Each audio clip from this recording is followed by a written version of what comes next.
រសៀលកងភ្នំត្រនំចិនដាក្រោមដើមពុទ្រានាភូមិថ្មគោលកុកខ្មុំទូចយំខ្នងខ្មុំក្អាច់បោស្រណោស្ពានយល់ស្រមៅដួងចិត្ត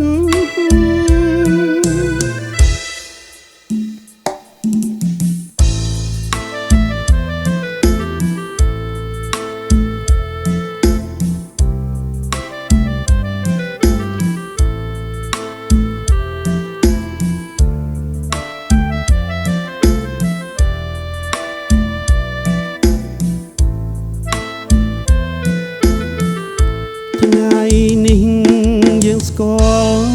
ឋានសួគ៌ពិតហើយចាំងស្នេហ៍បងអើយកុំប្រែចិនដា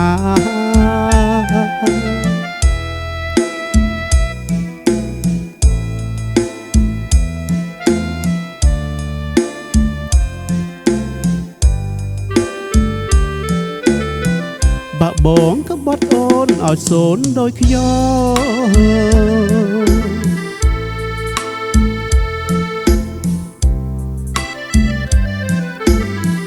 ពីថ្ងៃនេះទៅបើកុំចំបាញ់ផ្លូវស្នេហ៍យើងវែងលុះលងមរណា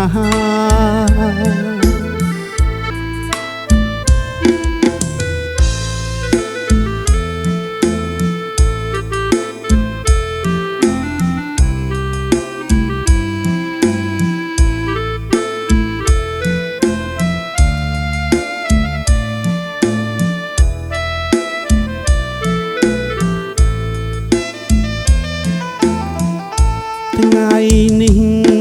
យើងស្គាល់ឋានសួគ៌ពិតហើយចាំងស្នេហ៍បងអើយកុំប្រែចិនដា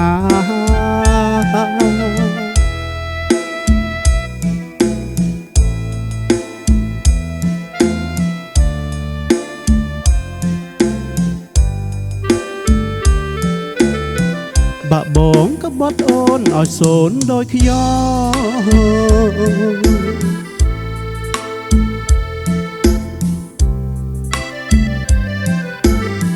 ពីថ្ងៃនេះទៅបើកុំចំបាញ់ផ្លូវស្នេហ៍យើងវែងលុះលងមរណា